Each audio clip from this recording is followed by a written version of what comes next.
आज हम लोगों ने चर्चा करनी है नंबर 9 के बारे में। नंबर 9 यानी मंगल का नंबर।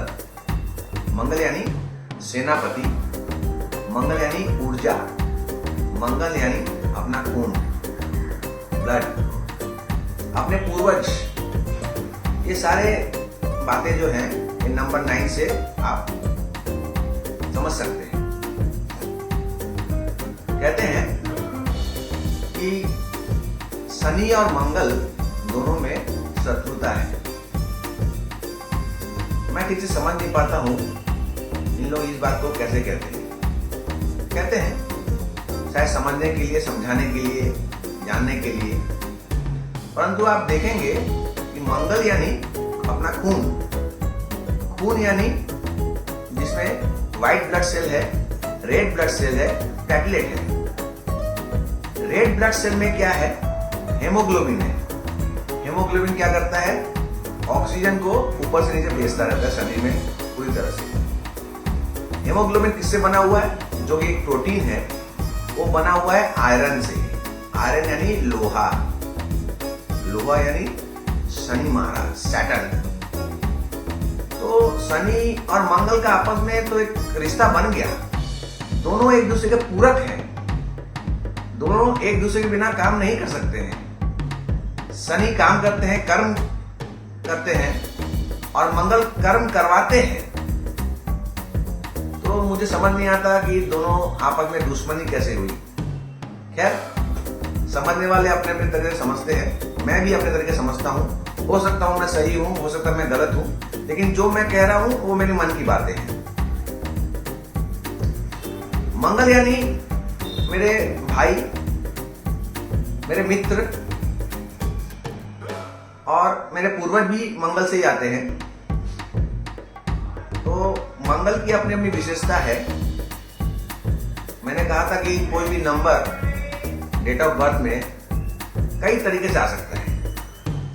जो लोग 9 तारीख को जन्मे हैं, जो लोग 18 तारीख को जन्मे हैं, जो लोग 27 तारीख को जन्मे हैं, ये तीनों नंबर 9 के नंबर हैं।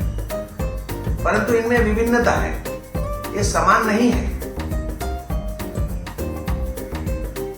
अब इनकी विशेषताएं अलग अलग है, वो समझने के लिए आपको न्यूमरोलॉजी पूरा समझना पड़ेगा, तब आप समझ पाएंगे।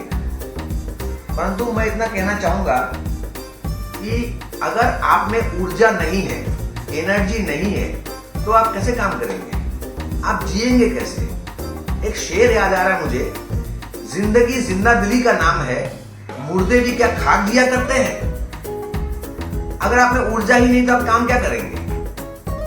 तो मैं ये कहना चाहता हूं कि मंगल बहुत ही जरूरत है एक चार्ट में सही जगह पे होने के लिए। और मंगल क्रोध का भी प्रतीक है। मंगल की अपनी दृष्टियां हैं। अगर आप कुंडली विवेचना करेंगे तो आप समझेंगे कि कहीं वो प्रोटेक्शन का काम करते हैं, कहीं डोमिनेशन का काम करते हैं, और कहीं कंट्रोल का काम करते हैं, और कहीं ट्रांसफॉर्मेशन का काम करते हैं। उनकी 3 दृष्टियां हैं। और मंगल में ऊर्जा अगर ज्यादा हो जाए तो परेशानी की बात होती है, वरना ठीक है, कोई समस्या नहीं है। अगर देखा जाए तो मंगल यानी मांगलिक कार्य। किसी का विवाह हो रहा है तो अपने कहते हैं कि मांगलिक प्रसंग है। तो मंगल किसी तरह से अशुभ हो जाए ग्रह, ये मैं नहीं मानता हूं। एकदम शुभ है, सारे ग्रह शुभ है, अपने अपने काम कार्य करते रहते हैं, अपनी अपनी उनकी विशेषताएं हैं। किसी को आप कम या किसी को ज्यादा नहीं बोल सकते हैं। आगे अगर आप में ऊर्जा ज्यादा होगी या मंगल का प्रभाव ज्यादा होगा तो समस्या जरूर खड़ी होती है। परंतु सही मात्रा में ऊर्जा की जरूरत है आपको जिंदगी में काम करने के लिए, आगे बढ़ने के लिए, समझने के लिए। तो ये 9 की चर्चा मैं कर रहा हूं आपसे, और इससे मैं ये भी कहता हूं कि मंगल से ईगो भी आता है, अहंकार भी आता है।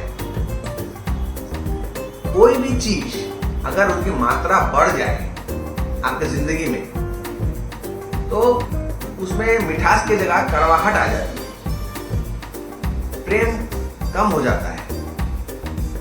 अगर जैसे कि आपका 7वां स्थान है, आपके पत्नी का स्थान है, तो वहां पर आप ऊर्जा दिखाएंगे कितनी प्रेम पूर्वक बात करेंगे। वहां अगर आपकी ऊर्जा ज्यादा हो गई तो समस्या आ सकती है, वरना सब ठीक है।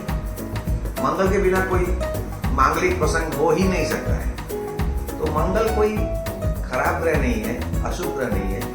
इसे मैलेफिक की संज्ञा दी जाती है, परंतु मैं ऐसा नहीं मानता हूं। एक मंगल प्रधान व्यक्ति बहुत इंटेलिजेंट होता है, बुद्धिमत्ता होती है उसमें आगे बढ़ने की एक कोशिश होती है। वो एक सात्विक ग्रह भी है जिसका काम है रक्षा करना।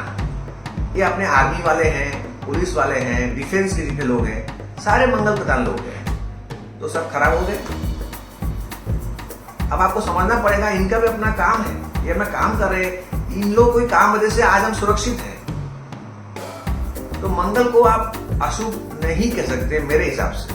आगे आप समझिए, आप ज्ञानी हैं, आपको कैसे समझना है मंगल को, किस तरह से जानना है मंगल को, ये मैं आप पर छोड़ता हूं।